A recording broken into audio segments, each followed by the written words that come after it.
निहाती भाव बहुत दुखर कथा तेणु ओडिशार जनसाधारण विचार करेंगे केवल जेएसडब्ल्यू बर्तमान केवल जातीय स्तर नुहे आंतर्जातिक स्तर में जेएसडब्ल्यू गोटे श्रेष्ठ इस्पात उत्पादन करुवा संस्था एवं से संस्था एटी 40,000 करोड़ इन्वेस्टमेंट करता एवं विशेष करके उपकूल ओडिशा आपन जदि उपकूल ओडिशा रे जमती जाजपुर गोटे बिल्टअप होतला सेमती आपण पारादीप ठारे पोर्ट बेस्ड इंडस्ट्री हेतिले आपनकर देखंतु ओडिशा बहुत लाभवान होता आर्थिक लाभवान होता रोजगार बढ़ी था डाउनस्ट्रीम इंडस्ट्री आसता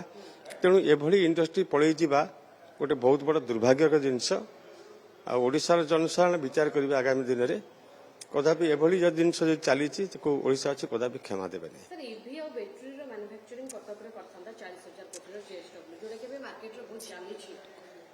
डेफिनेटली मुझे कहली आपन को जेएसडब्ल्यू भली गोटे संस्था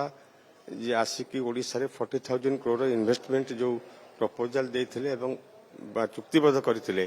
पळै जिबा ये राज्यवासी दुर्भाग्यजनक शुणु कथा हूँ नाटा डबल इंजिन किंतु आपन देखिए सब भाग्य चलुची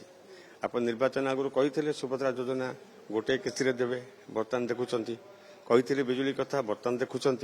कही भत्ता कथा 8 इयर्स लिमिट करदे तेणु डेफिनेटली कारण एमानकर गोटे कथा एवं गोटे कार्य गोटे कथा गोटे तेणु एक कथा ओडिशावासी उपलब्धि करिसेंती जहाँ करना आगामी दिन में आहरी उपलब्धि करेंगे।